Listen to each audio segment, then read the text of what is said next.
Dans le cadre de la lutte contre l'inflation, la loi du 16 août 2022 fait évoluer le régime social et fiscal des frais de transport entre le domicile et le lieu de travail, ainsi que certaines conditions d'éligibilité pour 2022 et 2023. Ces évolutions concernent la prise en charge des abonnements au transport public au-delà de la partie obligatoire, la prime transport et le forfait mobilité durable. Dans cette vidéo, nous allons détailler certaines évolutions. Quelle est la nouveauté concernant la prise en charge des abonnements au transport public ?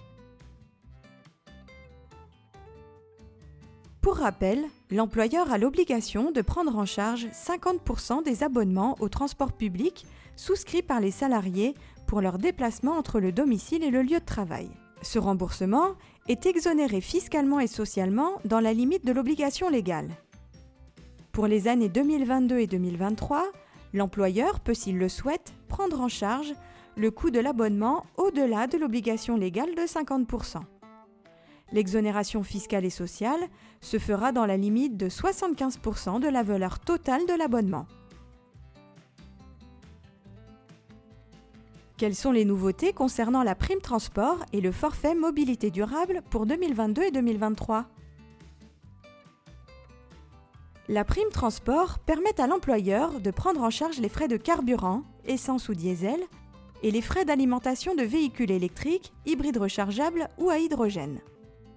Le forfait mobilité durable, quant à lui, permet à l'employeur de prendre en charge tout ou partie des frais engagés par les salariés se déplaçant à l'aide de transports alternatifs, moins polluants, comme le vélo, la trottinette ou le covoiturage. La loi du 16 août 2022 assouplit les conditions d'éligibilité à la prime transport.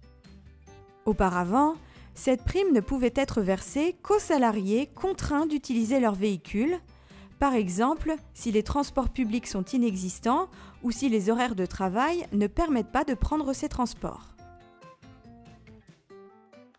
Désormais, l'ensemble des salariés peut bénéficier de cette prime pour les années 2022 et 2023 si l'employeur la met en place.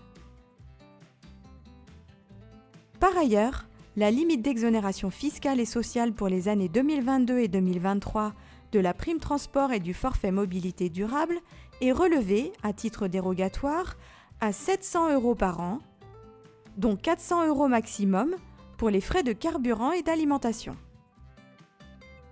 Dans les collectivités d'outre-mer, cette limite dérogatoire est portée à 900 €, dont 600 € pour les frais de carburant et d'alimentation. Quels sont les changements en cas de cumul des dispositifs avec la prise en charge des frais de transport domicile-lieu de travail ? La loi du 16 août 2022 autorise temporairement, pour les années 2022 et 2023, le cumul de la prime transport avec la prise en charge obligatoire de l'abonnement au transport public. Le forfait mobilité durable, quant à lui, peut se cumuler avec la prise en charge obligatoire de l'abonnement au transport public.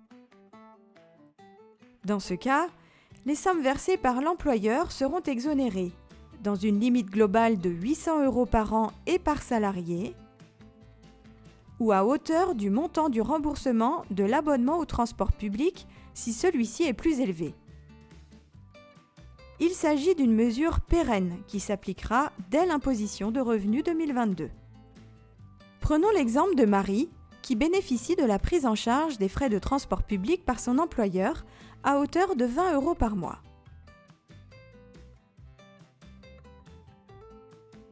En décembre, la prise en charge cumulée sur l'année des frais de transport public s'élève à 20 € multiplié par 12 mois, soit 240 €. Marie bénéficie également de la prise en charge du forfait mobilité durable par son employeur à hauteur de 600 €.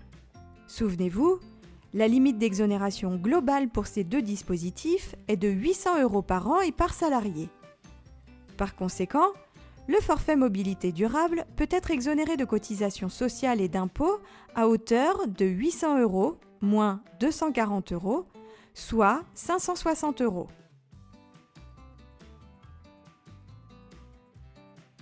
La part non exonérée de cotisations sociales et d'impôts s'élève quant à elle à 600 € moins 560 €, soit 40 €.